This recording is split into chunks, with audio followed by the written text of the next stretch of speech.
Walter Connally was born on November 4, 1863 in Atlanta, Georgia.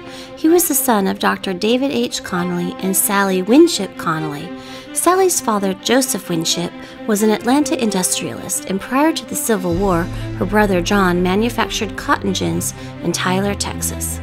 In 1866, following the Civil War, Dr. Connally moved with his wife and young son Walter to Smith County, where he farmed and established a medical practice. They moved to Tyler in 1879 and lived on land at what is now the corner of Glenwood Boulevard and Connally Street. Dr. Connally continued his medical practice in Tyler and served as county and city health officer for 17 years. Walter's business career began when, as a young man, he worked as a traveling salesman for a machinery firm. Later, he became interested in selling cotton gin machinery, organizing a selling agency which evolved into the firm of Walter Connally and Company, selling cotton gin machinery, sawmills, and a wide variety of farming implements. The company's main building was located on East Ferguson Street in downtown Tyler and was a major gathering place for area farmers. The operation grew to become the largest machinery company in East Texas and one of the best-known firms of its kind in the South.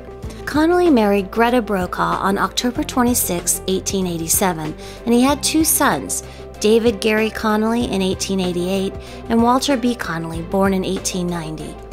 The family eventually purchased property from Governor James S. Hogg on what is now 700 South Broadway and began construction of a new residence for his family.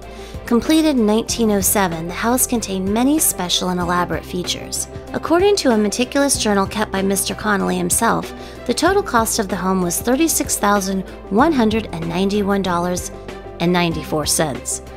Following construction of the house, Connally, who was in his mid-40s at the time, decided to retire from day-to-day business activities and devote his time to business diversification, farming and ranching, and philanthropy. He was also one of the founders of the Waydell Connally Company in 1910, which was headquartered on North Spring Street in Tyler. The company sold hardware and later automotive supplies in Tyler and numerous other Texas cities. Connally established the Spring Valley Stock Farm, where he raised registered American Jersey cattle and Poland China hogs. He also operated an experiment farm on hundreds of acres of virtually abandoned farmland, where he conducted important research on the profitability of crops which could be grown on these lands. Hundreds of farmers from all over East Texas benefited from Walter Connally's progressive work, and the project grew to become one of the largest private experiment farms in the Southwest. As a member, Walter attended the 1917 meeting of the American Jersey Cattle Club at the Waldorf Astoria in New York City. At the same time, Connally also purchased large tracts of lands in the areas that are now Lake Tyler and Lake Tyler East, and today Lake Tyler's Connally Peninsula is part of that land. Also in 1917, there was a departure ceremony for the young men of Smith County who were preparing to enter military service for World War I.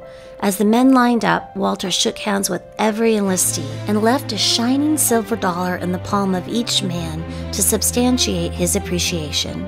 After the war, Walter's son, Walter B., heard from one of the men. The silver dollar, carried in a coat pocket, had stopped a bullet and saved the man's life. Walter and his wife Greta were very active in community affairs, and both served as directors of Citizens National Bank. Walter Connally also served as vice president of the bank from 1909 until his death in 1918. Walter and Greta were also active members of Christ Episcopal Church in Tyler. Walter served on the building committee of the new church building in downtown Tyler that was completed in 1918. Walter Connally was an active outdoorsman and traveled extensively for both business and pleasure.